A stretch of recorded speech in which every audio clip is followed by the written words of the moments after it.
Sometimes losing everything you love can lead you to find what you never knew you needed. When grief drives you so far into the wilderness that civilization becomes just a memory, even the smallest act of mercy can change your life forever.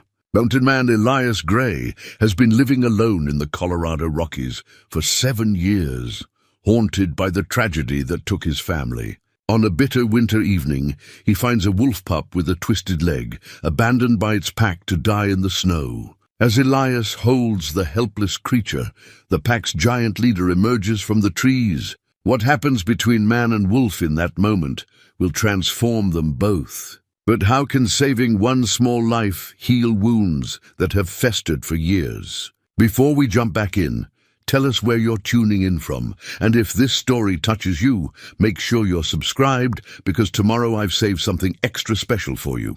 The cabin sat like a weathered scar against the white face of Mount Elbert, its log walls darkened by 7 winters of solitude. Smoke curled from the stone chimney into the crystalline air, the only sign of human presence in a landscape that stretched endlessly toward jagged peaks and pewter skies. Inside, Elias Gray moved with the quiet efficiency of a man who had learned to waste nothing.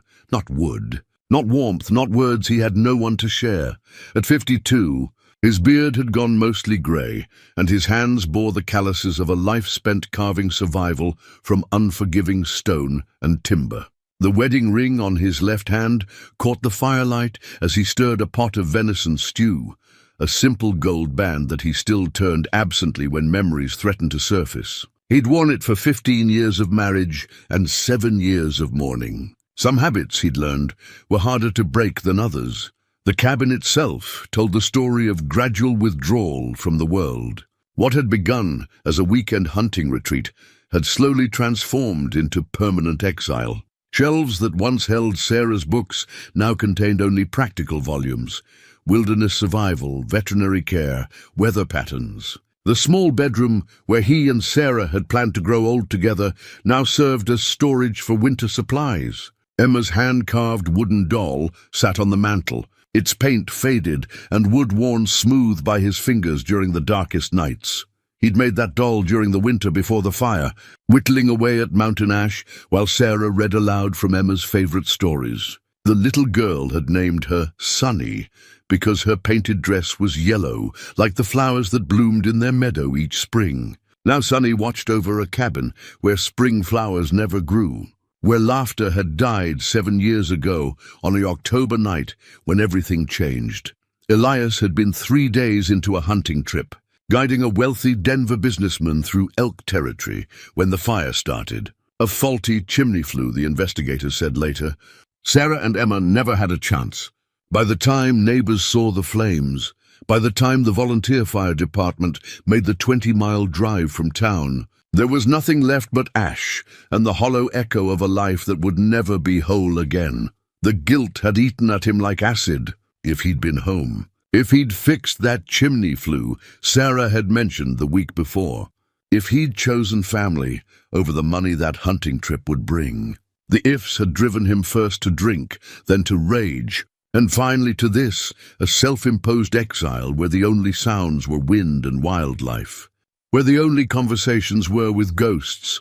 His veterinary degree gathered dust in a drawer, unused since the day he'd walked away from his practice in Leadville. Dr. Elias Gray had once been known throughout the Arkansas Valley for his gentle way with injured animals, his ability to heal what others thought lost. But healing required hope, and hope had burned to ash along with everything else that mattered. The daily routine had become his anchor. Rise before dawn, check the weather, tend the fire, inspect the snares and hunting blinds that kept him fed through the endless winters. Repair what the wind and snow had damaged. Read by lamplight until exhaustion allowed sleep. Repeat. It was a life measured in surviving 1 day at a time, nothing more. Tonight felt different, though he couldn't name why. The wind carried a restlessness that made him step outside, despite the bitter cold. The thermometer beside the door read 12 below zero, and fresh snow had begun falling in the last hour. This was the kind of weather that killed the unprepared. that turned the mountains into a white wasteland where only the strongest survived. He was pulling on his heavy coat when he heard it, a sound so faint he almost dismissed it as wind through the pines. But there it was again, a thin whimpering that spoke of pain and desperation. Grabbing his flashlight and rifle, Elias stepped into the storm. The beam of his light cut through the swirling snow, illuminating the familiar landscape of his solitary domain. 50 yards from the cabin, near the creek that provided his water supply, something dark lay motionless in the snow. As he approached, the whimpering grew clearer, and his heart clenched with recognition. A wolf pup, perhaps 4 months old, lay on its side in the deepening snow. Its left hind leg was twisted at an unnatural angle, not from recent injury, but from birth. A malformation that would have marked it as weak in the harsh mathematics of pack survival. The little creature's ribs showed clearly through its winter coat, and its breathing came in shallow, desperate pants. Elias knelt beside the pup, his veterinary training automatically assessing its condition. Hypothermic, severely malnourished, the twisted leg preventing normal movement or hunting ability. In the wild, such animals rarely survived their first winter. The pack would have been forced to abandon it, unable to spare resources for a member who couldn't contribute to group survival. The pup's eyes opened as Elias reached toward it, golden eyes that held an intelligence and awareness that struck him like a physical blow. They reminded him of Emma's eyes in the moments before sleep, trusting and vulnerable, believing absolutely that the adults in her world would keep her safe. He'd failed Emma, he'd failed Sarah, but this small life, abandoned and dying in the snow, still drew breath, still fought against the cold that wanted to claim it. As Elias carefully lifted the pup, cradling its small body against his coat, he heard something that made his blood run cold. A low growl, deep and resonant, coming from the tree line behind him. He turned slowly, the pup pressed against his chest, and found himself face to face with the largest wolf he'd ever seen. The animal stood at the edge of his flashlight's beam, massive shoulders rigid with tension, yellow eyes reflecting the light like ancient amber. A scar ran across its muzzle, speaking of battles won and dominance earned. This was an alpha, a leader, and every instinct told Elias he was looking at the pup's father. Man and wolf regarded each other in the falling snow, the silence heavy with unspoken communication. The alpha could kill him, Elias had no doubt of that. But something in the great wolf's posture suggested not attack, but assessment. As if the creature was taking his measure, judging his intentions toward the small life he held.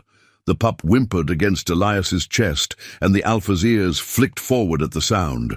For a moment that stretched like eternity, the three of them formed a tableau in the wilderness, man, wolf, and the fragile bridge of life between them. Then the alpha stepped back into the shadows, not retreating but watching, waiting to see what choice the human would make. Elias made his decision without conscious thought. The same instinct that had once driven him to heal wounded animals, overriding 7 years of isolation and grief. He turned toward his cabin, the pup's small heartbeat fluttering against his ribs, and walked slowly through the snow. Behind him, he felt the alpha's gaze like a weight between his shoulder blades, but no attack came. Only the whisper of wind through pine needles and the soft crunch of snow beneath his boots as he carried the abandoned pup toward warmth and the possibility, fragile, as first light of purpose. Inside the cabin's warmth, Elias laid the wolf pup on a blanket near the fire, his hands moving with the practiced efficiency of his veterinary past. The little creature's breathing was shallow and rapid, its body temperature dangerously low. As he examined the twisted hind leg, memories surfaced unbidden. Emma bringing him injured birds, rabbits caught in fencing, a raccoon kit orphaned by a car strike. "Can you fix him, Daddy?" she'd always asked, those golden eyes so similar to the pup's, now watching him with desperate hope. The deformity was congenital, the femur curved in a way that would never allow normal weight-bearing. In his practice, he might have recommended surgery, pins, and reconstruction that could give the animal mobility. Here, With only basic supplies and harsh mountain winters, the pup would need to adapt or perish. But adaptation, Elias knew, was possible with patience and care. He wrapped the small body in warm blankets, coaxing drops of water between its lips, feeling for the steady pulse that meant life still fought against the cold's embrace. The pup's fur was silver gray with darker guard hairs, marking it as likely the offspring of an alpha pair. Its bloodline was strong, which explained both its intelligence and the difficulty its pack would have had in abandoning it. A sound outside froze Elias mid-motion, the deliberate crunch of large paws in snow, circling the cabin with predatory precision. Through the window he caught glimpses of movement, shadows that resolved into the massive form of the alpha wolf. The animal was patrolling his territory, nose to the wind, reading scents that told him his offspring lived but remained in human hands. Elias reached for his rifle, then stopped. Something about the alpha's behavior spoke not of attack preparation, but of parental anxiety. The wolf's circuits around the cabin were methodical, but not aggressive, the pacing of a father waiting for news from a delivery room, powerless to help but unable to abandon his vigil. The pup stirred in its blankets, letting out a weak whimper that seemed to pierce the cabin walls. Outside, the alpha's pacing stopped abruptly.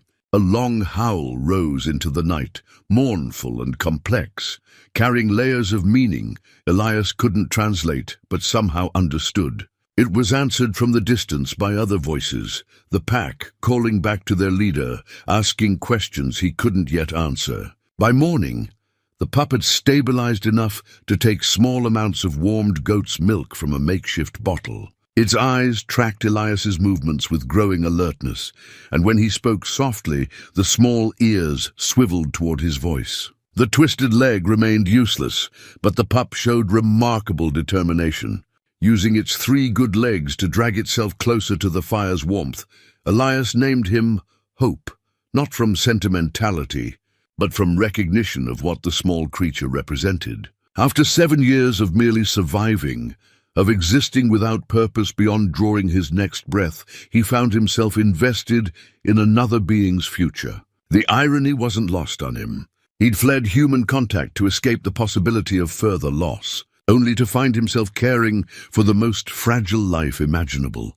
The alpha returned with the dawn, positioning himself at the tree line where he could observe the cabin without approaching too closely. His massive frame remained motionless for hours, yellow eyes fixed on the windows behind which his offspring fought for life. Occasionally, other wolves appeared beside him, his mate, a smaller female with intelligent eyes, and 2 other pack members who showed by their posture that they accepted his authority without question. On the 2nd day, something remarkable happened. Elias had brought Hope outside for fresh air and sunshine, supporting the pup's weight while it attempted to navigate the snow with its 3 functional legs. The alpha watched from his usual position, but as the pup grew tired and began to struggle, the great wolf took a step forward, not an attack or threat, but something far more significant, a father's instinct to help his child. The movement was subtle, checked almost immediately, but it spoke volumes about the internal war raging within the pack leader. Love for his offspring warred with suspicion of the human who held his fate. Elias understood that delicate balance all too well. He'd once been torn between love and duty, between the safe choices that protected his family and the risks that provided for them. The hunting trip that had taken him away during the fire had been motivated by love. The money would have secured Emma's college fund, given Sarah the kitchen renovation she'd dreamed about. Instead, it had cost him everything, but perhaps understanding could bridge the gap between species. Moving slowly and deliberately, Elias sat in the snow with Hope in his lap, making himself small and non-threatening. He spoke in low, gentle tones, not words, but sounds of comfort and reassurance. The same voice he'd once used to calm frightened animals in his veterinary practice, the voice that had sung lullabies to Emma during thunderstorms. The alpha's ears pricked forward at the sound. His massive head tilted slightly, processing this new information about the human who held his child. For long minutes, the tableau held. Man and wolf separated by evolutionary divergence, but united in concern for the small life between them. Then the alpha did something that took Elias's breath away. He lay down in the snow, making himself less imposing, and released a soft woof of sound toward his pup. Hope's head lifted immediately, a tiny tail attempting to wag, despite the blankets that wrapped his small frame. The response was pure joy, a child recognizing his father's voice across an impossible divide. In that moment, Elias realized he wasn't stealing the pup from its family. He was being evaluated as a potential addition to it. The alpha wasn't abandoning his offspring to human care. He was considering whether this particular human might be worthy of trust. It was a test more profound than any examination he'd ever faced. Over the following days, the pattern established itself. The alpha maintained his vigil, sometimes alone, sometimes accompanied by his mate or other pack members. They brought no aggression, only watchful patience, as they observed Hope's progress under Elias's care. The pup grew stronger daily, his appetite improving, his mobility increasing as he learned to compensate for his disabled leg. But it was the moments of interaction that proved most significant. When Hope whimpered, the alpha would answer with soft vocalizations. When the pup showed excitement or joy, his father's posture would relax slightly, massive tail offering the barest suggestion of movement. A conversation was taking place across species lines, father and child maintaining their bond despite the unusual circumstances. Elias found himself included in these exchanges. When he spoke gently to Hope, the alpha's attention focused on him with laser intensity, reading body language and vocal tones for signs of threat or kindness. When he demonstrated care, feeding, warming, protecting the vulnerable pup, the great wolf's suspicion seemed to ease incrementally. The breakthrough came unexpectedly. Hope had been attempting to follow Elias around the cabin, his determination to move, despite his disability, both heartbreaking and inspiring. But the effort exhausted the young wolf, and he collapsed in the snow outside the front door, whimpering with frustration at his body's limitations. Before Elias could move to help, the alpha was there. Not attacking, not threatening, but approaching with the careful deliberation of a parent coming to aid his child. The massive wolf stopped 3 feet from where Hope lay, close enough to offer comfort, but far enough to avoid startling the human. Elias held perfectly still, hardly daring to breathe as the alpha lowered his great head and released a series of soft sounds, wolf words of encouragement and love that needed no translation. Hope responded immediately, struggling back to his feet with renewed determination, drawing strength from his father's presence. In that moment, looking into the alpha's intelligent yellow eyes, Elias understood that an agreement had been reached, not between human and animal, but between two beings who loved the same small life and were willing to work together to ensure its survival. The alpha was offering partnership, not surrender. He was sharing custody, not abandoning responsibility. It was trust of the most fundamental kind, the trust of a parent placing his child's welfare above his own fears and instincts. As snow began to fall again, covering the three of them in pristine white, Elias felt something he hadn't experienced in 7 years, the weight of responsibility for another's happiness, and the terrifying, wonderful possibility that he might not be alone anymore. The alpha held his gaze for one more moment, then turned and melted back into the forest. But the message was clear.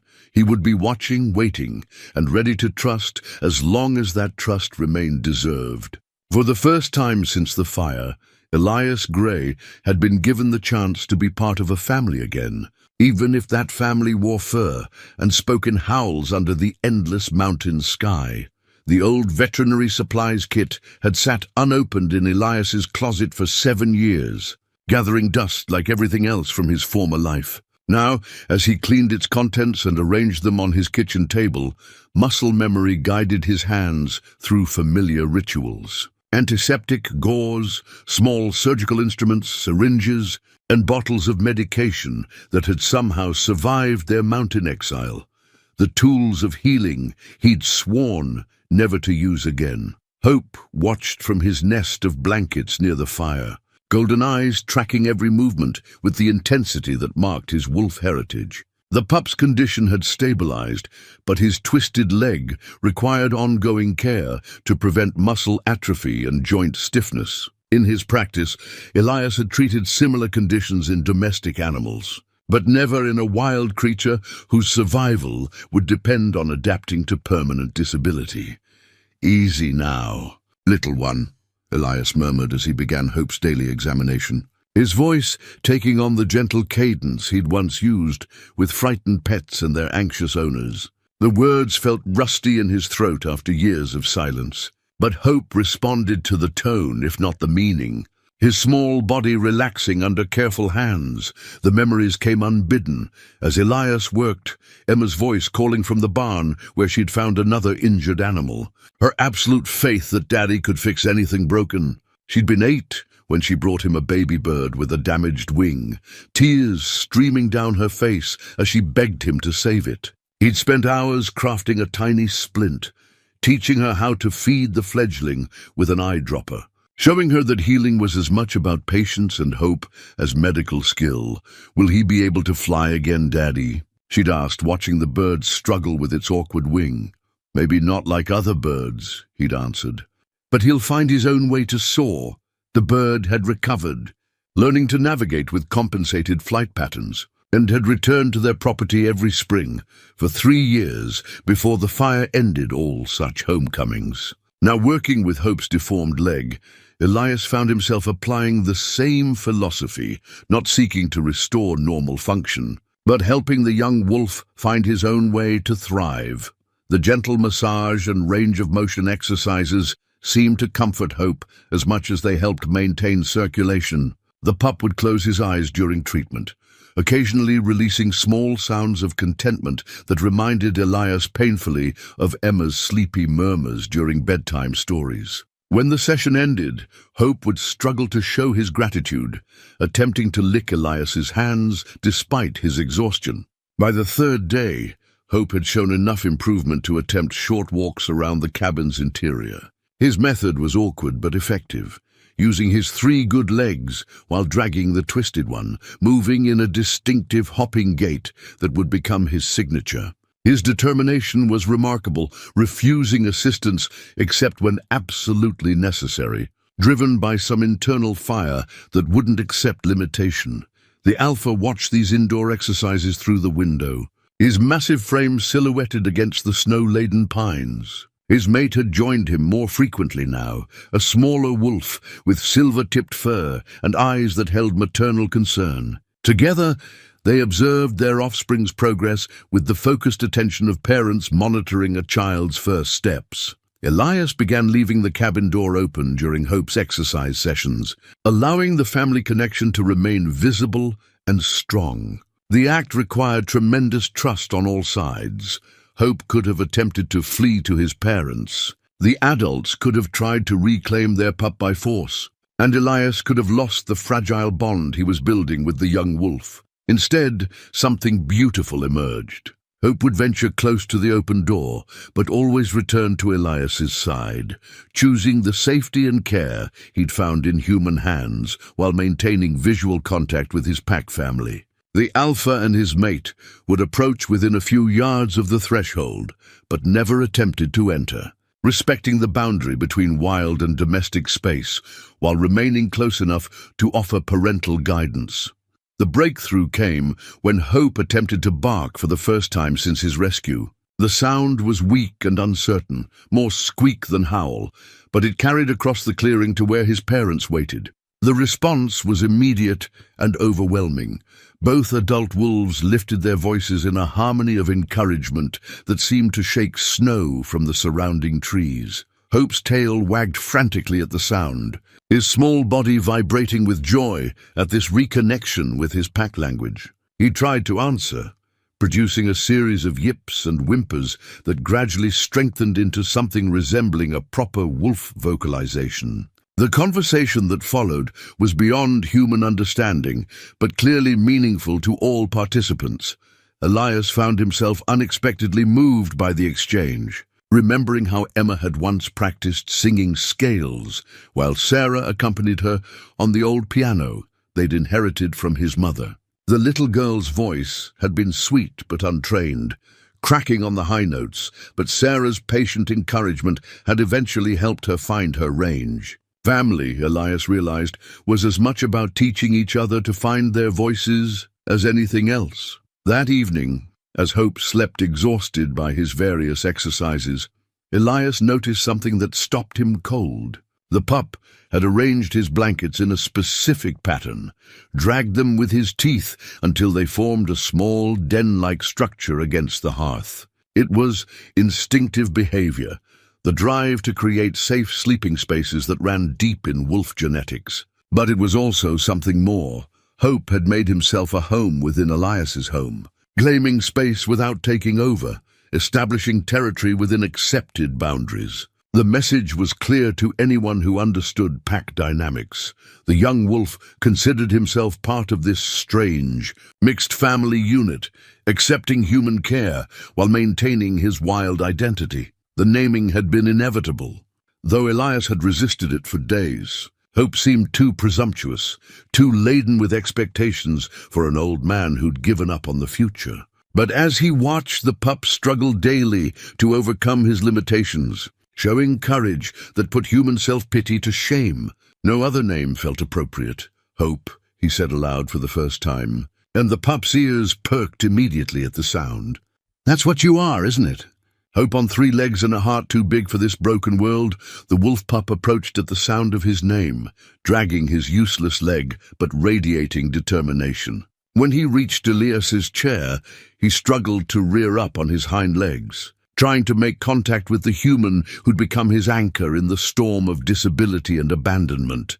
Elias lifted him carefully, settling the small body in his lap, feeling the rapid heartbeat against his chest. Hope immediately relaxed, pressing his muzzle against Elias's neck in a gesture of absolute trust. In that moment, surrounded by the warmth of firelight and the soft sound of sleeping breath, Elias felt something he'd thought destroyed forever, the fierce, protective love of a parent for his child. Outside, the alpha's silhouette remained visible against the snow, a guardian watching over his extended pack. Inside, man and wolf pup found comfort in shared warmth and the promise of tomorrow's challenges. It wasn't the family either had expected, but it was family nonetheless, bound together by need and nurtured by the slow, careful work of learning to trust again. For the first time in 7 years, Elias Gray fell asleep, not to the sound of his own grief, but to the gentle breathing of another living soul who depended on his care. Hope's small heartbeat became a lullaby that carried him into dreams where Emma laughed and Sarah smiled, and somewhere in the distance, wolves sang their ancient songs of survival and love. Sarah's recipe book lay open on the kitchen counter, its pages yellowed and edges softened by years of use. Elias hadn't touched it since the fire, couldn't bear to see her careful handwriting spelling out instructions for Emma's favorite cookies, or the pot roast that had filled their Sunday afternoons with warmth and laughter. But preparing proper nutrition for Hope had led him back to these familiar pages, searching for guidance in feeding schedules and meal planning that Sarah had perfected for their human family. Beef stew with extra broth for growing bodies, he read aloud, Sarah's neat script blurring slightly as his eyes watered. Hope looked up from his morning exercises, tilting his head at the sound of his human's voice. The pup had learned to recognize different tones, the gentle encouragement during physical therapy, the firm commands that kept him safe, and now this new sound tinged with memory and loss.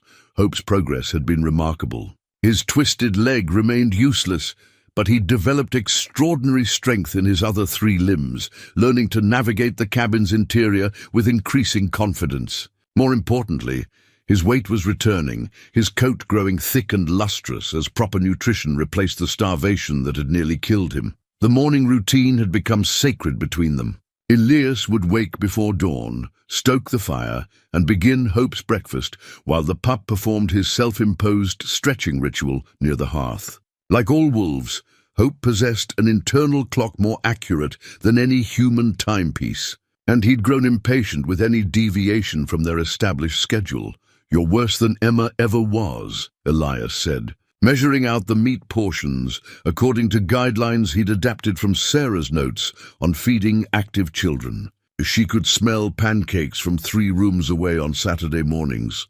Hope's ears perked at the mention of pancakes, though he had no context for the word. What he understood was the warmth in Elias's voice when he spoke of these phantom people who seemed to inhabit the cabin's memories. The pup had learned to associate certain tones with comfort and safety, even when the words carried sadness. Outside, the alpha had established a routine as well. Each morning, he would appear at the forest's edge, carrying fresh kills, rabbits, small deer, occasionally fish from the half-frozen creek. The offerings were left at the boundary between wild and domestic space, close enough to show intent, but far enough to respect the invisible lines that governed their unusual arrangement. Initially, Elias had been puzzled by the behavior. Why would the alpha provide food for the human caring for his pup? But understanding had come gradually as he observed the pack's dynamics through the window. This wasn't charity or payment, it was participation. The alpha was contributing to his offspring's care in the only way his nature allowed, providing protein for the strange den where his child was healing. The gesture created an unexpected dilemma. Accepting the gifts felt like crossing a line Elias wasn't sure he should cross, but refusing them might signal rejection of the partnership the alpha was offering. After days of internal debate, Elias chose acceptance, retrieving each offering with respectful gratitude, preparing the meat according to Sarah's old recipes for hearty stews and roasts. Hope's reaction to these shared meals was illuminating. The meat from his father's hunts carried scents and flavors that triggered deep genetic memories, connecting him to his wild heritage even as he adapted to human care. His eating style would shift subtly during these meals, becoming more wolf-like, more instinctively pack-oriented. But it was the emotional impact that proved most significant. Each meal prepared from the alpha's gifts strengthened the bridge between Hope's 2 families, allowing him to honor both his birth pack and his chosen human while remaining true to his essential nature. He was becoming something new, neither fully wild nor fully domestic, but something uniquely adapted to his specific circumstances. The physical therapy sessions had evolved into something resembling play. Hope had learned to trust Elias completely during the range of motion exercises, relaxing his small body into gentle hands that stretched and massaged his twisted limb. But he'd also begun to initiate games, using his 3 good legs to pounce at Elias's fingers or chase shadows cast by the firelight. These playful moments transported Elias back to evenings when Emma would sprawl on the living room floor, surrounded by coloring books and crayons, chattering about her day at school while he read veterinary journals in his chair. She'd grown bored with her art projects sometimes and resort to tickling his ankles until he abandoned his reading to join her games. "Remember how she used to hide behind the couch and jump out to scare us?" he asked Hope, who cocked his head as if actually listening to the story. Sarah would pretend to be terrified, shriek like she'd seen a ghost, and Emma would collapse in giggles. Same game every night for months, but Sarah acted surprised every single time. Hope responded to the storytelling with focused attention, as if sensing the importance of these memories to his human father. The pup had begun to understand that certain words and tones unlocked parts of Elias's heart that had been locked away, and he seemed determined to encourage these moments of emotional vulnerability. The breakthrough came 3 weeks after Hope's rescue, during what had become their evening routine. Elias was reading aloud from an old veterinary textbook, not because Hope understood the words, but because the sound of his voice seemed to comfort the young wolf. They were settled in the large chair by the fire, Hope curled in Elias's lap. When the pup did something extraordinary, he began to vocalize softly, not the sharp yips of excitement or the whimpers of discomfort, but a low, rhythmic sound that seemed to match the cadence of Elias's reading.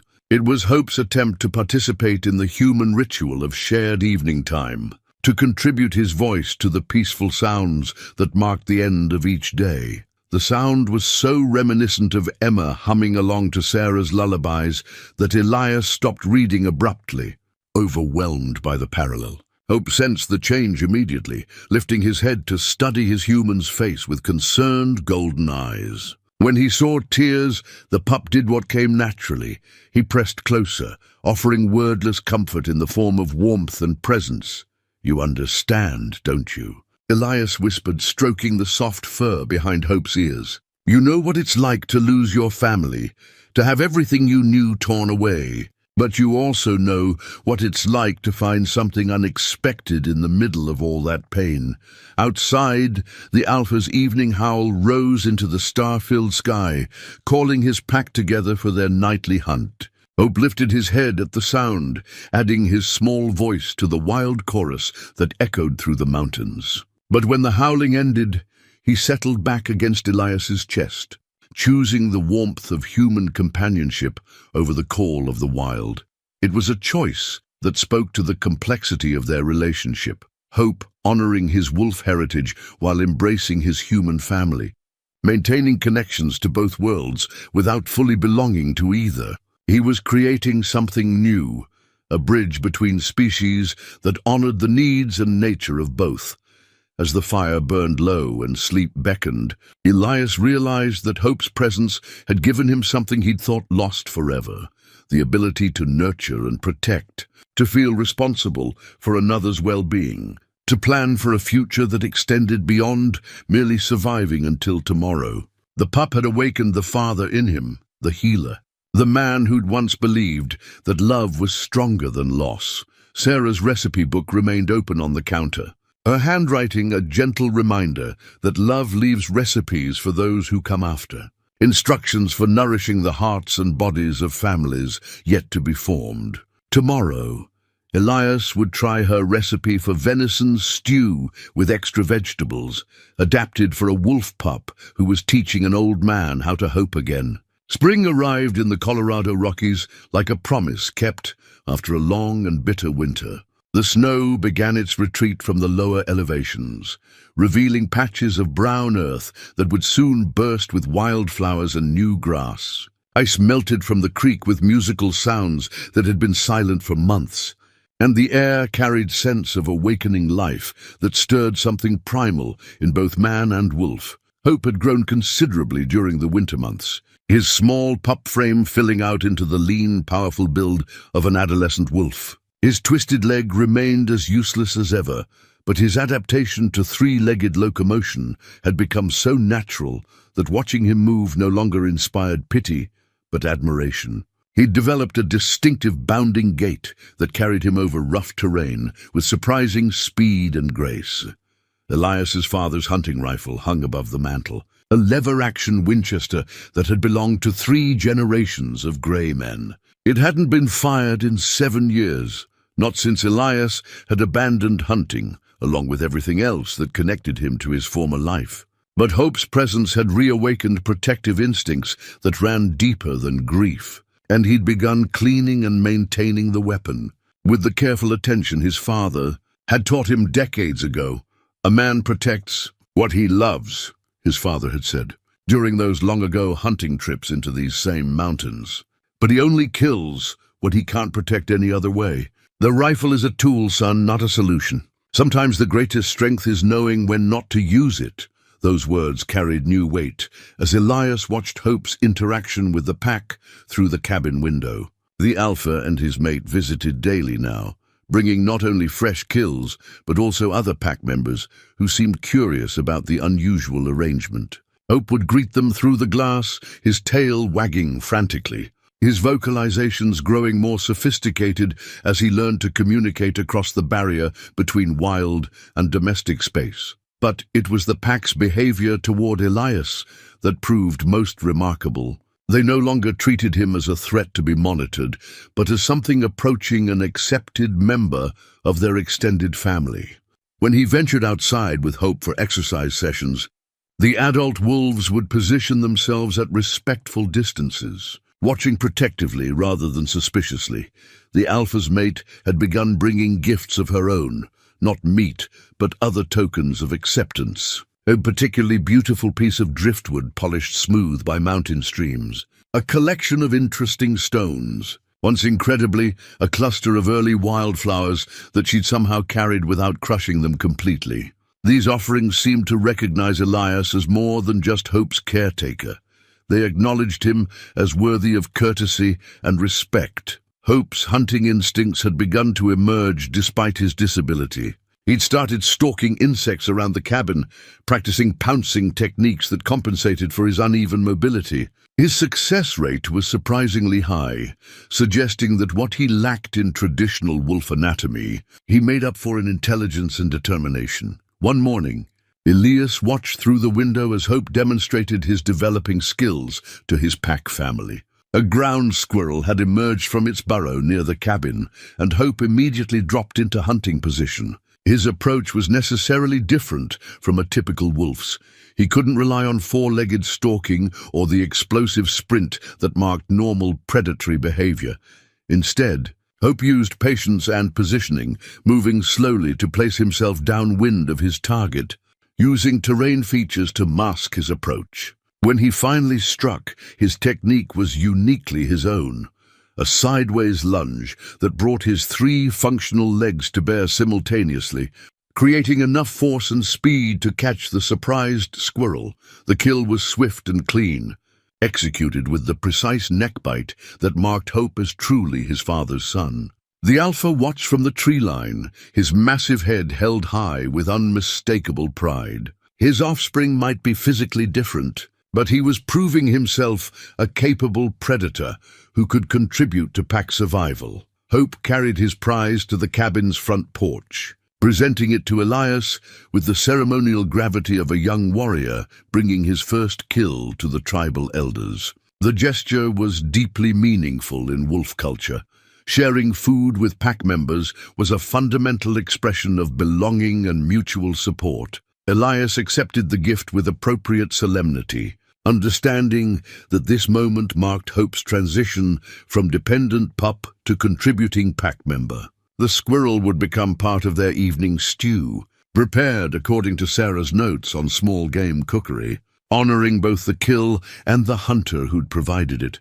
But Hope's success had broader implications that became apparent over the following days. The pack's visits increased in frequency and duration, with more members participating in what appeared to be educational sessions. Hope would demonstrate his adapted hunting techniques, while his elders offered vocal encouragement and correction. It was clear that the young wolf was being integrated into pack knowledge and culture, despite his unusual living arrangements. The alpha began including Elias in these teaching moments, approaching closer to the cabin when demonstrations were taking place, positioning himself where the human could observe pack dynamics and social structures. It seemed the great wolf understood that Hope's unusual circumstances required his human father to learn wolf ways, just as Hope was learning human ones. These extended interactions revealed the sophisticated nature of wolf pack relationships. Each member had specific roles and responsibilities that went far beyond simple dominance hierarchies. The alpha's mate served as the pack's primary educator, teaching hunting strategies and social protocols. Other adults contributed specialized knowledge, tracking skills, territory management, weather prediction based on natural signs. Hope absorbed these lessons with remarkable speed, his intelligence allowing him to adapt pack wisdom to his specific physical limitations. He learned to read wind patterns, not just for hunting, but for detecting threats at greater distances than his mobility would allow him to escape. He mastered communication techniques that let him coordinate with packmates despite being unable to keep pace with their movements. But perhaps most importantly, Hope learned to balance his dual loyalties to his birth pack and to Elias. He would participate in pack activities when possible, contributing his voice to group hunts even when he couldn't physically join them. But he always returned to the cabin, choosing human companionship for rest and recovery. Accepting care that his wild family couldn't provide, the arrangement shouldn't have worked according to any natural law Elias understood, yet it functioned with surprising harmony. Hope bridged two worlds that had no business connecting, creating understanding between species that had been predator and prey, competitor and enemy for thousands of years. One evening, as Hope slept exhausted by a particularly intensive pack training session, Elias sat cleaning his father's rifle and considering the implications of their situation. The weapon had been a symbol of man's dominance over nature, humanity's ability to impose will through superior firepower. But Hope's presence had taught him something different, that strength sometimes came from vulnerability, that survival might depend on cooperation rather than conquest. The rifle would remain ready, cleaned and loaded, because protection was still necessary. But it would be used, if at all, to defend family rather than assert dominance, to preserve the fragile peace that had grown between human and wolf, rather than maintain the ancient divisions that kept them apart. Outside, the alpha's evening howl rose into the star-filled sky, calling his pack together for their nightly hunt. Hope stirred at the sound, but didn't wake, secure in the knowledge that his two families, wild and human, were watching over him as he dreamed. In the firelight, his twisted leg twitched slightly, chasing dream prey across landscapes where disability was no barrier to belonging, where love created families that defied every natural law except the most important one of all. The walking stick had started as a practical necessity. Hope's growing size and weight made his three-legged gait more challenging, particularly on the steep, rocky terrain surrounding the cabin. Elias spent evenings whittling mountain ash into a support system that could help stabilize the young wolf during his increasingly ambitious explorations of their territory. The design had evolved through trial and error, shaped by observation of Hope's unique movement patterns and the specific challenges his twisted leg presented. What emerged was less a traditional walking stick and more a carefully crafted mobility aid, curved to match Hope's natural posture, padded where it contacted his body, weighted for balance. The mountain ash was strong, yet flexible, able to bend with Hope's movements without breaking under stress. But the walking stick became something more significant than Elias had intended. Hope took to it immediately, seeming to understand that this tool extended his capabilities rather than highlighting his limitations. With its support, he could navigate terrain that had previously been impossible, could keep pace with pack activities that had left him watching from the sidelines. The first successful hunt using the walking stick marked a turning point for the entire pack. Hope had positioned himself along a game trail, using the stick to maintain perfect stillness while waiting for prey. When a young rabbit appeared, Hope's strike was devastating in its efficiency, the walking stick providing the stability he needed to deliver maximum force with his three functional legs. The kill was witnessed by the entire pack, who had positioned themselves to observe this test of their unusual family members' capabilities. The alpha's howl of approval echoed across the mountain valley, calling other packs for miles around to witness his offspring's success. Hope had proven himself not just capable despite his disability, but capable in ways that were uniquely his own. From that day forward, the pack's dynamics shifted subtly but significantly. Hope was no longer the protected youngling requiring special accommodation. He was a contributing hunter whose adapted techniques offered lessons for the entire group. His patience and positioning skills, developed out of necessity, proved superior to those of fully mobile pack members in certain hunting situations. The walking stick also enabled Hope to participate in pack patrols of their territory. These were essential activities for wolf families, marking boundaries, assessing threats, maintaining the complex scent maps that defined their domain. Hope's inclusion in these expeditions marked his full acceptance as an adult pack member with responsibilities beyond mere survival. Elias often accompanied these patrols, invited by the Alpha to observe and learn the intricate protocols that governed pack behavior. These journeys revealed the sophisticated nature of wolf territorial management. Every tree, rock, and stream held significance in a complex system of communication and navigation that had evolved over millennia. But it was Hope's role as translator between species that proved most valuable during these expeditions. He could communicate pack intentions to Elias through body language and vocalizations, while interpreting human concerns and observations for his wolf family. The young wolf had become a bridge between worlds, facilitating understanding that benefited everyone involved. The walking stick bore the marks of these adventures: scratches from rocky terrain, smooth, worn patches where Hope's weight had polished the wood, small notches that told stories of successful hunts and challenging journeys. It was becoming a record of Hope's growth from helpless pup to capable adult, a testament to the power of adaptation and determination. One particular patrol revealed something that changed everything about their peaceful arrangement. The pack had been investigating strange scents near the southern boundary of their territory when Hope suddenly froze, his hackles rising in a way Elias had never seen before. The walking stick trembled under the young wolf's weight as every muscle tensed with alarm. The alpha and his mate immediately responded to Hope's warning, their own body language shifting into high alert. Through careful observation, Elias learned to read the subtle communications passing between pack members. This wasn't the excitement of detecting prey or the wariness of encountering another pack. This was fear.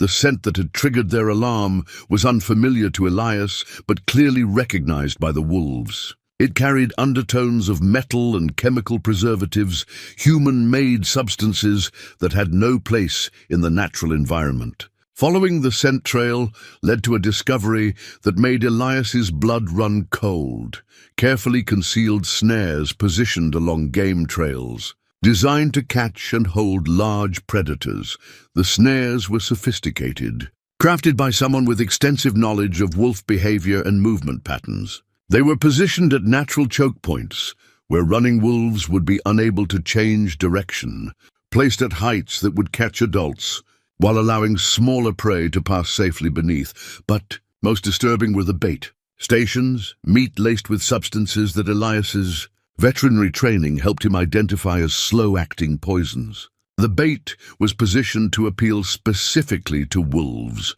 using scents and flavors that would be irresistible to hungry predators while being ignored by other wildlife. The implications were staggering. Someone was systematically hunting the pack, using methods that suggested both extensive preparation and intimate knowledge of their territory and habits. This wasn't random poaching or opportunistic hunting. This was a targeted campaign to eliminate specific animals. Hope's discovery of the threats demonstrated the value his unique perspective brought to pack survival. His human upbringing had made him sensitive to artificial scents and unnatural patterns that his wild-born family members might have missed until it was too late. His disability, which had seemed like a weakness, had given him observational skills that proved essential for group protection. The pack's response to the discovery was swift and coordinated. Territory that had been safe for generations was suddenly filled with hidden dangers that required constant vigilance and adaptive strategies. Traditional hunting grounds had to be abandoned, familiar trails avoided, the entire social structure of pack life disrupted by human interference. But rather than excluding Hope from the dangerous new reality, the pack drew him closer. His ability to detect artificial threats, combined with his communication skills with their human ally, made him an essential part of their survival strategy. The walking stick, originally created to help him keep up, now enabled him to serve as an early warning system for dangers his family couldn't recognize. Elias found himself drawn deeper into pack life by necessity rather than choice. The threats endangering Hope's family were also threats to the unusual peace they'd all built together. His human knowledge of trapping techniques and poison detection could mean the difference between survival and extinction for creatures he'd come to love as his own family. The evening routine in the cabin changed as these new realities settled in. Hope would position himself by the window, using his elevated view to monitor approaches to their sanctuary, while Elias cleaned weapons and planned defensive strategies. The walking stick stood propped beside Hope's watching post, ready for rapid deployment if threats materialized.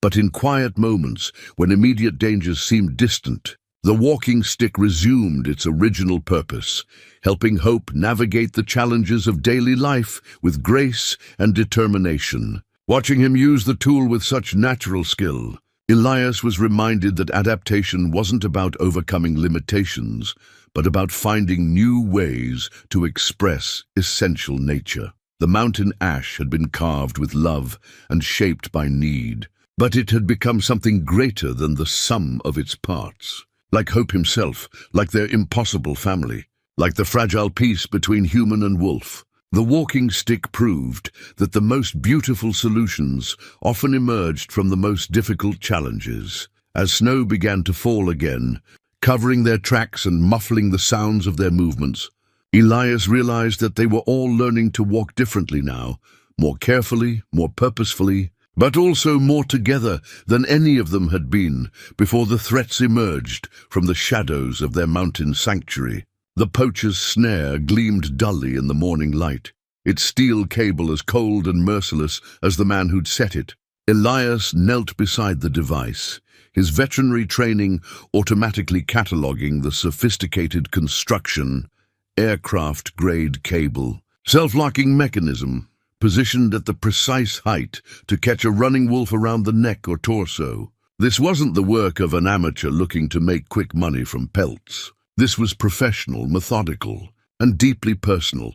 Hope stood beside him, balanced on his walking stick, his golden eyes fixed on the trap with an intelligence that spoke to hard-won wisdom about human cruelty. The young wolf had led them to this discovery, his enhanced sensitivity to artificial sense detecting what his wild-born family had missed. But there was something in his posture that suggested more than just alertness. There was recognition, as if he'd encountered this particular threat before. "You know this smell, don't you?" Elias murmured, studying Hope's reaction. The wolf's hackles remained raised, his breathing shallow and rapid. "This isn't the first time you've come across these traps." The realization hit him like a physical blow. Hope's twisted leg, the deformity that had marked him as weak in his pack's harsh mathematics of survival. What if it hadn't been a birth defect at all? What if it had been the result of an earlier encounter with these same snares? An injury so severe it had convinced his family to abandon him rather than watch him suffer. Elias examined the trap more carefully, noting the wear patterns on the cable, the weathering of the metal components. This snare had been in place for months, possibly since the previous hunting season. Long enough to have claimed victims already, long enough to have taught the local wildlife that familiar paths were no longer safe. The evidence trail led deeper into the forest, revealing a network of traps and bait stations that covered miles of pack territory. Someone had invested significant time and resources in this operation, studying wolf behavior patterns, mapping their movements, identifying their vulnerabilities with scientific precision. The scope was staggering. Dozens of snares, poison stations, even hidden cameras positioned to document successful kills. But it was the final discovery that transformed Elias's growing concern into cold fury. Tucked beneath a camouflaged blind, they found a collection of photographs, wolves caught in snares, their struggles documented in horrifying detail. Pack members Elias recognized, animals he'd watched playing with Hope, teaching him, accepting him into their family structure. Among the photographs was one that made his hands shake with rage. A much smaller Hope, barely 3 months old, his hind leg caught in a snare very similar to the one they'd just discovered. The pup's eyes held the same intelligence and determination they showed now, but they also held terror and pain that no young creature should ever experience. The photograph was dated from the previous winter, taken weeks before Elias had found Hope dying in the snow near his cabin. The story it told was heartbreaking in its clarity.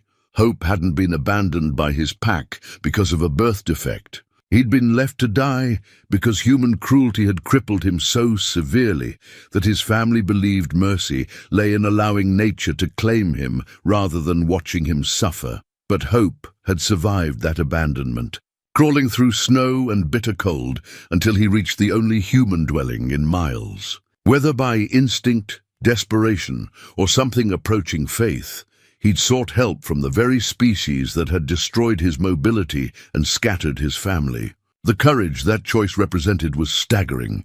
The alpha's behavior suddenly made perfect sense. His initial wariness hadn't been about protecting his offspring from human danger.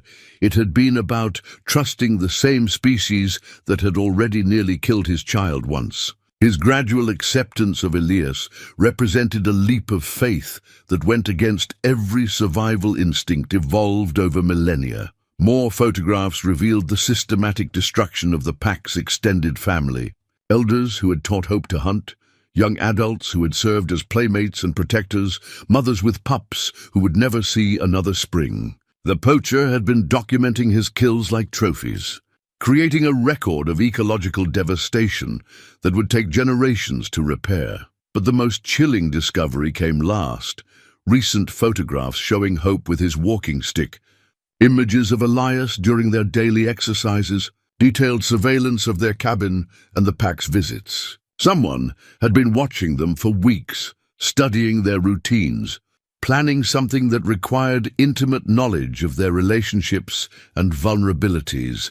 A handwritten journal found with the photographs revealed the poacher's motivations and methods. Marcus Webb, according to the identification documents Elias discovered, was a former wildlife management officer who'd been dismissed for illegal practices 3 years earlier. His notes revealed an obsession with what he called genetic purity in wolf populations, a twisted philosophy that viewed Hope's survival as contamination of natural selection processes. Webb's writings became increasingly unhinged as they detailed his campaign against the pack. He blamed Hope's acceptance by both wild wolves and humans for encouraging unnatural behavior that threatened traditional predator-prey relationships. In his distorted worldview, Elias's care for the disabled pup represented human interference that needed to be corrected through violence. The journal's final entries made Webb's intentions clear. He planned to use Hope as bait to eliminate the entire pack, then kill both the young wolf and his human protector, as a warning to others who might interfere with what he saw as natural law. The attack was scheduled for the following week, timed to coincide with the full moon when wolf activity would be at its peak. Hope seemed to understand the gravity of their discovery. His usual playfulness had vanished, replaced by the alert watchfulness of a veteran warrior preparing for battle. He positioned himself between Elias and the forest, his walking stick planted firmly in the ground, ready to defend his human father against threats both of them now understood were very real. The pack's recent behavior patterns suddenly made perfect sense. Their increased vigilance, the way they'd begun positioning themselves as guards around the cabin, their reluctance to venture far from Hope's sanctuary. They'd been aware of the danger all along, reading signs that Elias's human senses had missed. But awareness of the threat brought its own terrible burden. Webb's surveillance photographs proved he knew their routines, their vulnerabilities, the depth of their relationships. He'd turned their love for each other into a weapon that could be used against them, their care for Hope into the very tool that would enable their destruction. As Elias gathered the evidence of Webb's planned massacre, he felt something he hadn't experienced since the night his own family died. The crushing weight of responsibility for lives that depended on his choices. The fire that had claimed Sarah and Emma had been an accident, a tragedy beyond anyone's control. But this threat was different. This time he had advance warning. This time he might be able to protect the family he'd found in the wilderness. The walking stick that had enabled Hope's mobility now seemed fragile in the face of human hatred and obsession. But as Elias watched the young wolf scan the forest for signs of danger, he realized that adaptation had prepared them for this moment. Hope's disability had taught them all to survive through intelligence rather than strength, cooperation rather than dominance. The poacher's snares represented everything ugly about humanity's relationship with the natural world.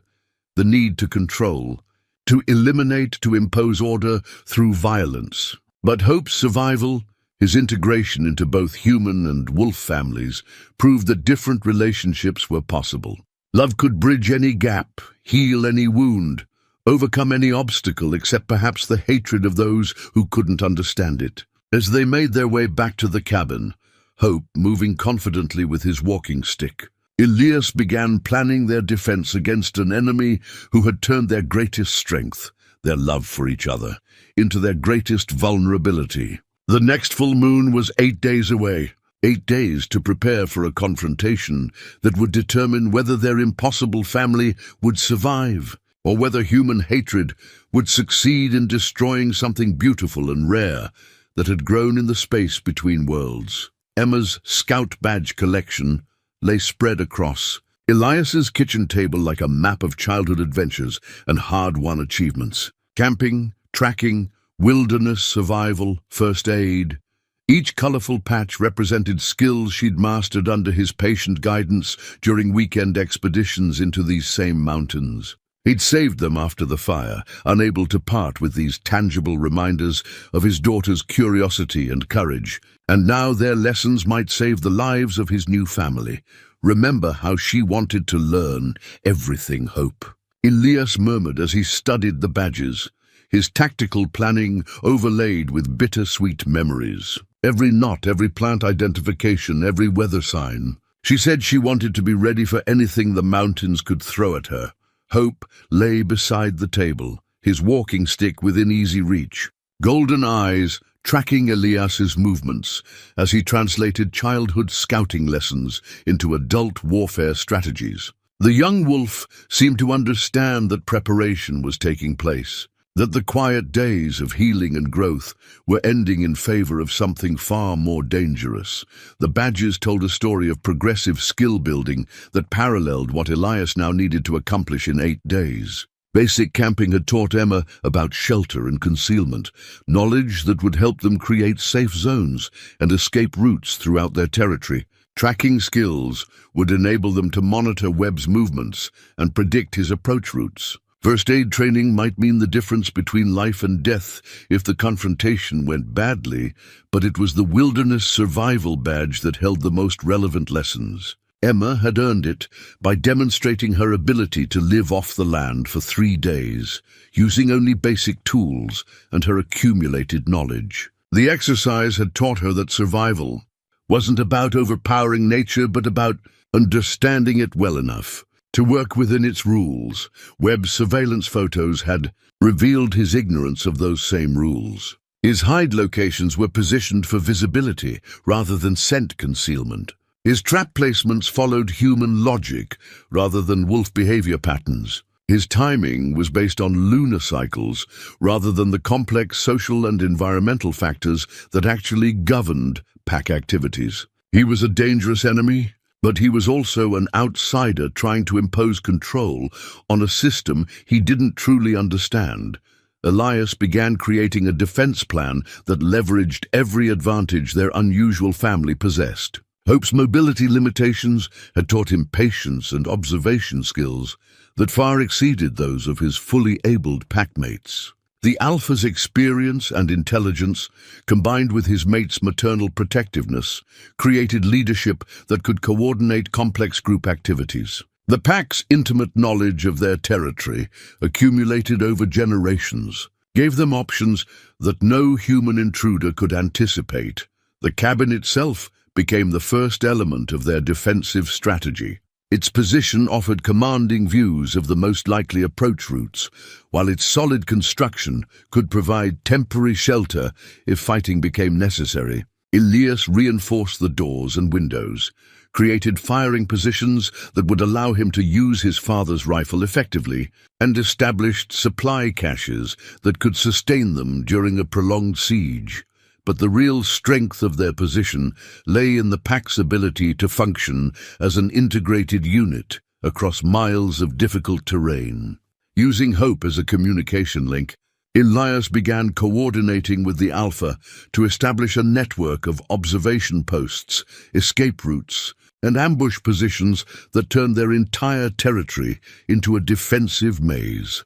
The plan required each pack member to use their specific strengths in coordinated fashion. The Alpha and his mate would serve as primary fighters, their size and experience making them formidable opponents in direct confrontation. Younger pack members would function as scouts and messengers, their speed and agility allowing them to gather intelligence and coordinate movements across the mountainous landscape. Hope's role was perhaps the most crucial. His human upbringing enabled him to understand tactics and timing in ways that purely wild wolves couldn't grasp, while his pack integration allowed him to communicate complex strategies to family members who operated on instinct rather than analysis. He would serve as field commander, translating human military thinking into wolf pack coordination. The walking stick became part of Hope's tactical equipment, modified with Elias's help to serve multiple functions. Its tip was sharpened to provide a backup weapon if needed, its length adjusted to improve Hope's stability during rapid movements, its surface treated with scents that would allow pack members to track his location, even in poor visibility conditions. Training sessions began immediately, with Hope serving as instructor for tactical concepts his wolf family had never encountered. Basic military principles, flanking maneuvers, coordinated attacks, strategic withdrawal, were adapted to pack hunting behaviors and refined through repetitive practice. The Alpha proved remarkably quick to grasp concepts like pincer movements and diversionary tactics. His natural leadership instincts, translating military strategy into pack coordination, but the most challenging aspect of preparation was psychological rather than tactical. The pack had to overcome instincts that counseled flight rather than fight when faced with superior human technology. Webb's rifles, traps, and poisons represented threats that normal wolf responses couldn't address effectively. Victory would require them to act against evolutionary programming, to stand and fight when every survival instinct urged retreat. Elias found himself drawing on memories of Emma's determination during difficult scout challenges. She'd faced situations that seemed impossible for someone her age, climbing rock faces that intimidated adult hikers, navigating by compass through trackless wilderness, building shelters in conditions that would have defeated experienced campers. But she'd approached each challenge with absolute confidence that preparation and persistence would overcome any obstacle. Fear is just another weather condition. "Daddy," she told him during a particularly difficult winter camping trip, "you prepare for it, you work with it, but you don't let it stop you from doing what needs to be done." That philosophy would serve them well in the coming confrontation. Webb's weapons and experience made him dangerous, but his obsessions also made him predictable. His hatred of their family would drive him to take risks that tactical wisdom would counsel against. His need to document his kills would create opportunities for counterattack. His isolation from normal human society would mean no backup, no support, no one to notice if he failed to return from his planned massacre. The pack's nightly meetings took on new intensity as the full moon approached. What had once been social gatherings became military briefings, with Hope translating between human tactical concepts and wolf pack dynamics. Each member received specific assignments, backup positions, contingency plans that addressed various scenarios Webb might employ.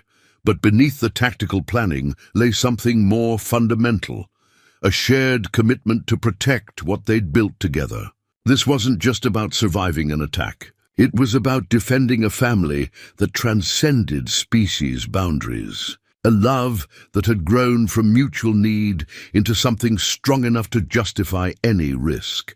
The Alpha's acceptance of human military concepts demonstrated trust that went beyond mere cooperation. He was allowing Elias to plan strategies that could get pack members killed, betting their lives on the judgment of a species that had historically been their greatest enemy. That level of faith represented evolutionary progress, measured not in millennia, but in months of shared experience.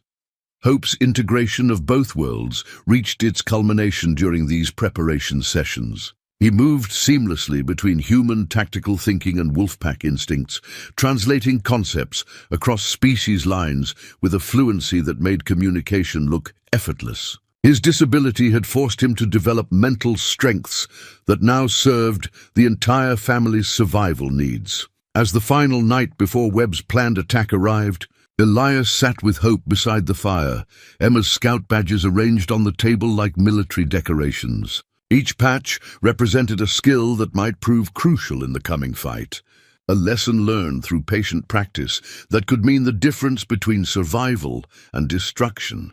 "She would have loved you," Elias told Hope, stroking the young wolf's fur while checking his equipment one final time. Emma always believed that families were made by choice rather than blood, that love was stronger than any difference that tried to keep people apart. Hope pressed closer to his human father, offering wordless comfort in the form of warmth and presence. Outside, the pack took their positions for the night's vigil, disappearing into shadows and terrain features that would make them invisible to human eyes. The full moon was rising, casting silver light across the battlefield where love would face hatred, where adaptation would confront destruction, where an impossible family would discover whether the bonds they'd built were strong enough to survive the ultimate test. The walking stick stood ready beside Hope's sleeping place, a simple piece of carved wood that had become a symbol of their entire journey together.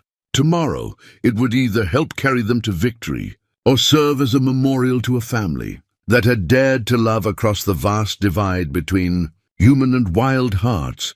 Sarah's silver compass trembled in Elias's palm as he checked their position one final time before moving into what might become a killing ground.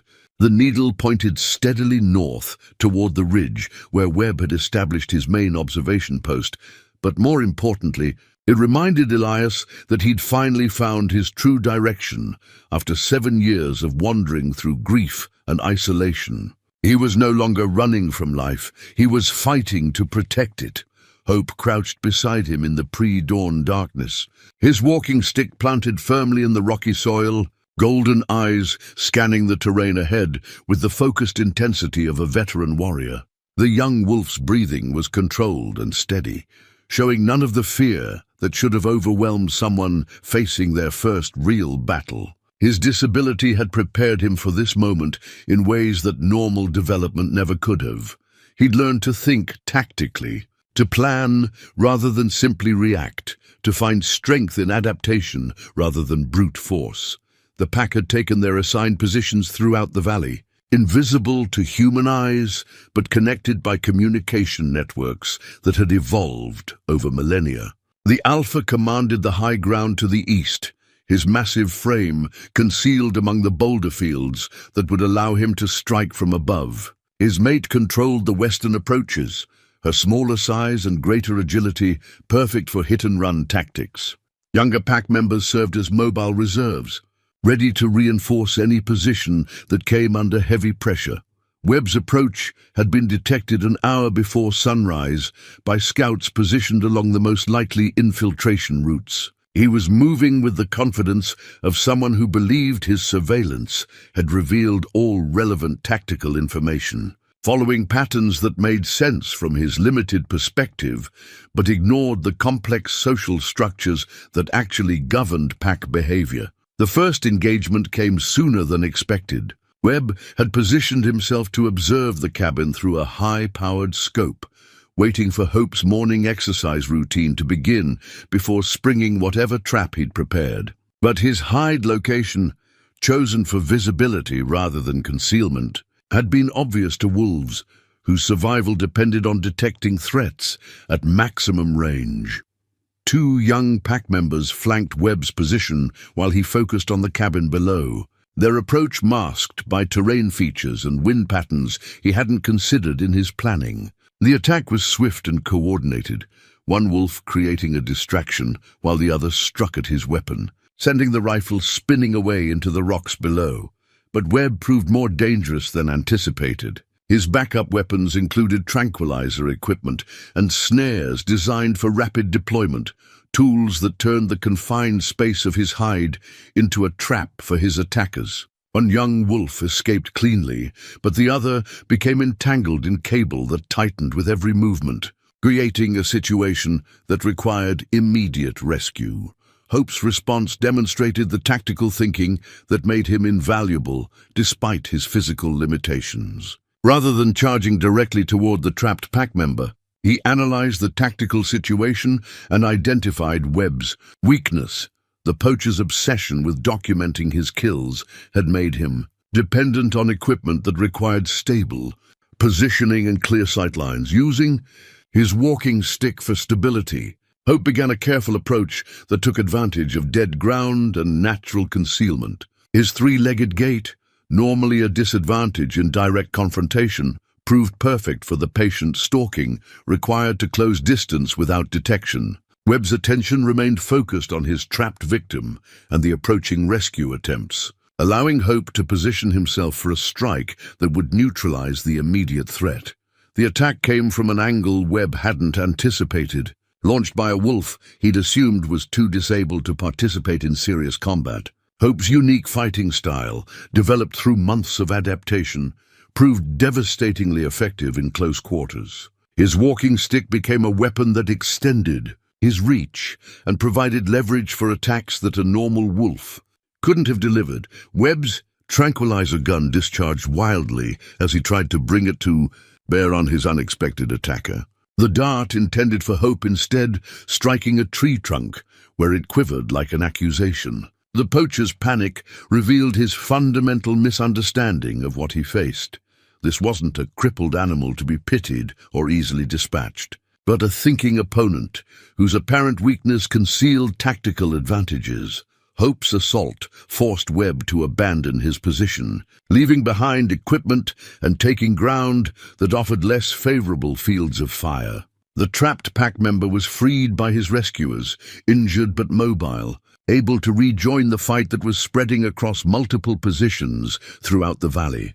But Webb's retreat was tactical rather than panicked, falling back to secondary positions he'd prepared during his surveillance operation. His military background showed in the way he used terrain and equipment to force the pack into situations where their numbers became less advantageous. Choke points where only single wolves could advance. Open areas where his remaining weapons could engage multiple targets. Positions that required the pack to expose themselves to coordinated fire.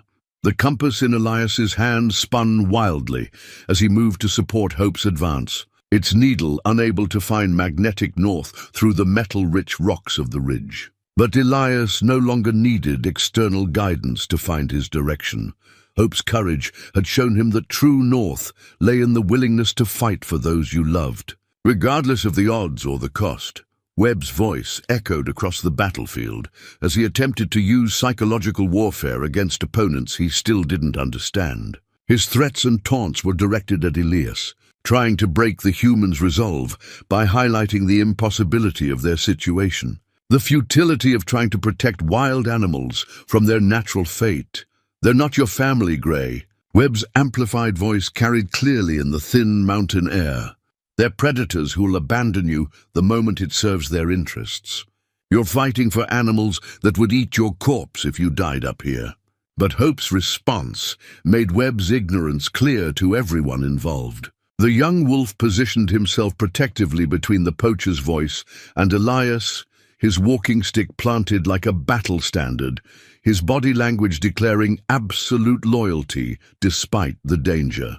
The pack closed ranks around their human member, creating a defensive formation that spoke louder than any words about the bonds they'd forged across species lines. The compass steadied as Elias found solid ground, its needle pointing toward the final confrontation that would determine whether their impossible family survived or died together on this wind-swept ridge. Webb had chosen the battlefield, but he'd underestimated the enemy he faced, not just wolves or a grieving man, but something entirely new, a family forged in love rather than genetics. united by choice rather than instinct.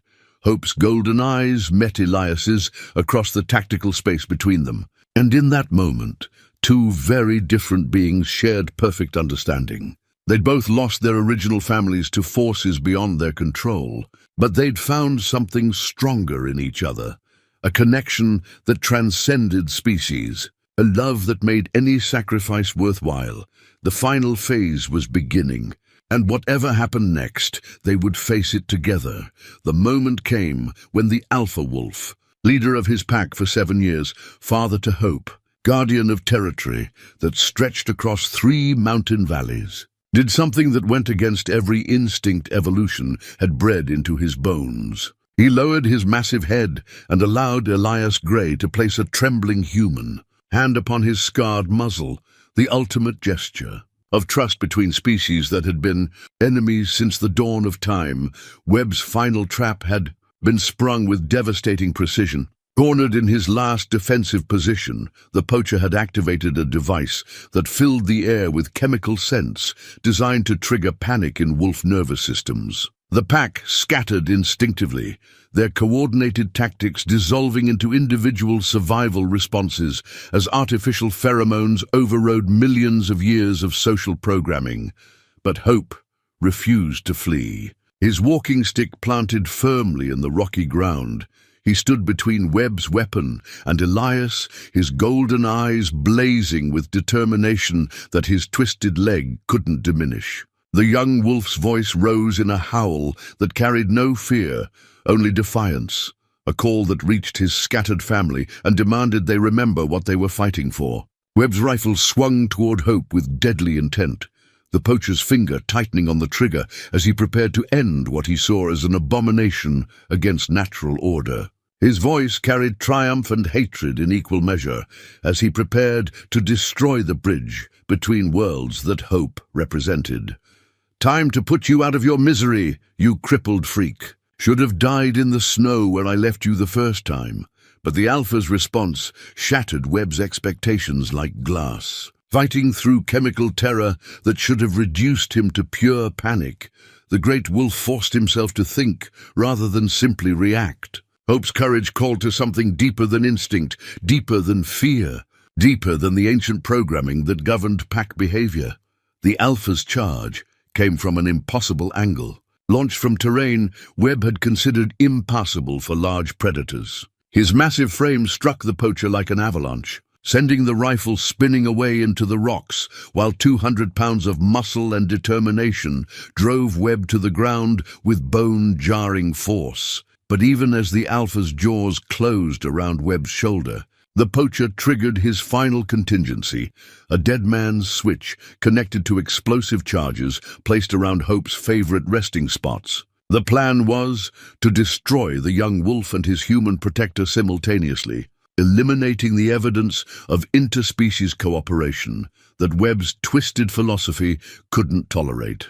Hope heard the electronic beeping that preceded detonation, his enhanced senses detecting frequencies that human ears missed. Without hesitation, he abandoned the safety of his position and launched himself toward Elias, his walking stick providing the stability he needed to cover ground with desperate speed. The collision knocked both of them behind a boulder outcropping, seconds before the explosives turned their former position into smoking rubble. Hope's body shielded Elias from the worst of the blast, his lightweight frame absorbing impacts that would have been fatal to his human father. When the echoes faded, the young wolf lay motionless, his walking stick snapped in half, his breathing shallow and labored. Rage filled Elias with a purity he'd never experienced before. Not the helpless anger that had consumed him after the fire, but focused fury that demanded action and justice. Webb had tried to destroy his family not once, but twice, had turned Hope's courage and love into weapons against him. The poacher represented everything ugly about humanity's relationship with the natural world. The need to control through violence, to eliminate what couldn't be understood, to impose order through death. The Alpha's trust token came as Webb tried to escape through terrain that favored human mobility over wolf pursuit. With the pack still scattered by chemical warfare and hope unconscious from his injuries, Elias found himself alone with the great wolf who'd become his unlikely partner in protecting their shared child. Language barriers dissolved in that moment of crisis. The alpha's intelligent yellow eyes met Elias's, and communication passed between them that needed no words. They were fathers, protectors, beings who would sacrifice everything for the young life they both cherished. Species meant nothing in the face of that shared commitment. Together, human and wolf began their pursuit of the man who'd threatened their family. The alpha's tracking abilities guided them along Webb's escape route, while Elias's tactical thinking anticipated where the poacher would go to ground. Their coordination was perfect, each compensating for the other's limitations, creating a hunting partnership that transcended evolutionary boundaries. Webb's capture came at the edge of a cliff where the valley floor dropped away into empty air. Cornered between predators who'd learned to work together, he made the mistake of underestimating what love could accomplish when it operated across species lines. "You can't protect them forever, Gray," Webb snarled, his back to the precipice. "There are others who think like me, others who understand what you're doing to the natural order. This isn't over." But as Elias looked into the alpha's eyes and saw his own determination reflected there, he knew Webb was wrong. What they'd built together, human and wolf, damaged beings who'd found healing in each other's company, was stronger than hatred, more enduring than violence, more natural than any philosophy that denied the possibility of love across species boundaries. The alpha's final gesture came as Webb made his desperate bid for escape, trying to leap across a gap that might have been navigable for a younger, more desperate man. The great wolf's massive head pressed briefly against Elias's shoulder, a moment of contact that conveyed everything words couldn't express: gratitude, respect, acceptance, and the absolute trust of a parent sharing responsibility for their child's welfare. Webb's scream echoed off the canyon walls as gravity claimed him, but the sound was already fading as Elias and the alpha raced back toward hope. The young wolf was stirring when they reached him, his golden eyes opening to find both his fathers watching over him with fierce protective love. The walking stick might be broken, but the spirit it had enabled was stronger than ever. Hope struggled to his feet, supported by human hands and guided by his pack father's encouraging vocalizations, proving once again that adaptation could overcome any limitation, that love could bridge any gap, that families came in forms that evolution had never imagined, but the heart recognized as absolutely true. The new walking stick gleamed in the morning sunlight, its mountain ash surface polished smooth by careful hands that had learned to create tools of hope rather than weapons of war. Elias had carved this replacement during the long nights of Hope's recovery, working by firelight while the young wolf slept off the injuries that had nearly claimed him during the final confrontation with Webb. Each stroke of the knife had been a prayer of gratitude for survival, each curve shaped by love rather than necessity. 3 months had passed since the battle on the ridge, and the mountain valley had returned to the peaceful rhythms that marked the changing seasons. Spring had given way to the full richness of summer, with wildflowers carpeting the meadows in colors that reminded Elias of Sarah's garden and Emma's bright laughter. The pack had reclaimed their territory completely, removing the last traces of Webb's traps and poison stations, restoring safety to paths that had been death-haunted for too long.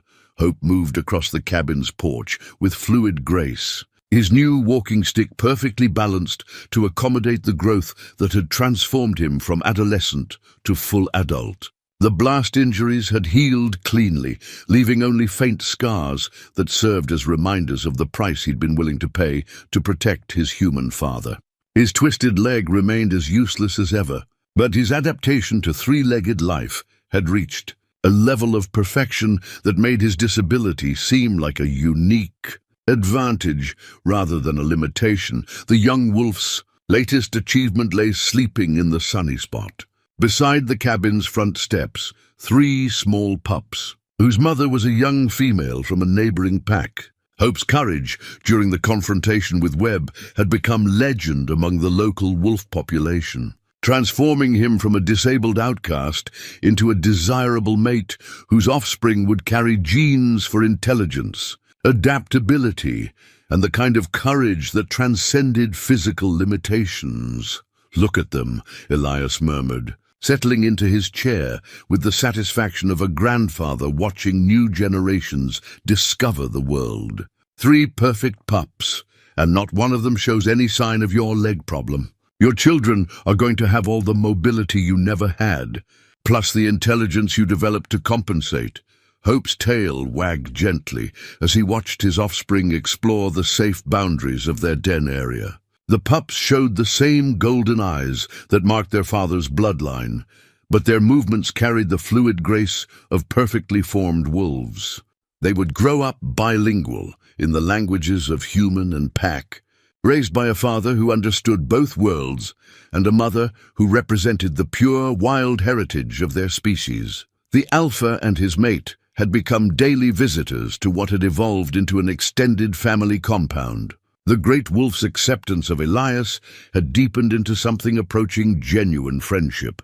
2 veterans who'd survived battles that tested the limits of courage and loyalty. His mate had appointed herself grandmother to Hope's litter, bringing gifts of food and teaching maternal wisdom that complemented the unusual upbringing the pups received from their interspecies family. But perhaps the most remarkable development was the growing community that had formed around their mountain sanctuary. Word had spread throughout the regional wolf population about the human who'd fought alongside pack members to defend their territory. Elias found himself hosting delegations of curious wolves who came to observe this unprecedented cooperation between species that had historically been enemies. Some visits were purely social, pack leaders bringing their young to meet Hope and learn from his example of adaptation and resilience. Others carried more serious purposes, wolves seeking medical assistance for injuries that their own healing methods couldn't address, or asking for help in dealing with human encroachment on traditional territories. Elias's veterinary skills had found new purpose in these interspecies consultations. The knowledge he'd thought buried with his old life proved invaluable in treating conditions that purely wild medical approaches couldn't handle. His cabin had become an unofficial wildlife clinic, staffed by a doctor who understood both the medical needs and social structures of his patients. The walking stick served multiple functions in Hope's new role as father and community leader. It provided the stability he needed to keep pace with energetic pups who hadn't yet learned to accommodate their father's different mobility needs. It helped him demonstrate hunting techniques that younger pack members could adapt to their own abilities.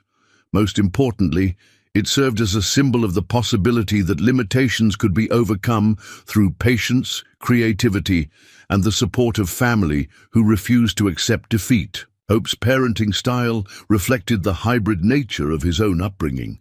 He taught his pups to hunt using traditional wolf methods, but also encouraged them to think tactically about challenges rather than simply relying on instinctive responses. They learned pack loyalty and wild survival skills from their mother and extended wolf family, while their father provided lessons in problem-solving and adaptation that would serve them well in an increasingly complex world. The evening routine in the cabin had evolved to accommodate multiple generations and species. Hope would settle near the fire with his walking stick propped beside him, while his pups explored their indoor territory under the watchful eyes of both human and wolf parents. The alpha and his mate often joined these family gatherings, creating a multi-generational pack structure that honored both traditional hierarchies and new forms of cooperation. Elias found himself reading aloud again, not from veterinary texts, but from Emma's favorite storybooks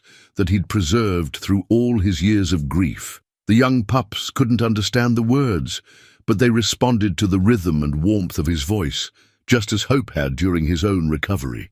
The stories took on new meaning when shared with this expanded family, tales of courage and adventure that resonated with beings who'd lived their own epic journey from abandonment to belonging. The photographs Webb had taken during his surveillance remained in Elias's possession, but their purpose had transformed completely. Instead of documentation of planned violence, they'd become a record of the family's growth and development, proof of bonds that had seemed impossible but proved stronger than hatred or fear. Hope's transformation from dying pup to protective father was chronicled in images that told a story of resilience and love, triumphing over every obstacle.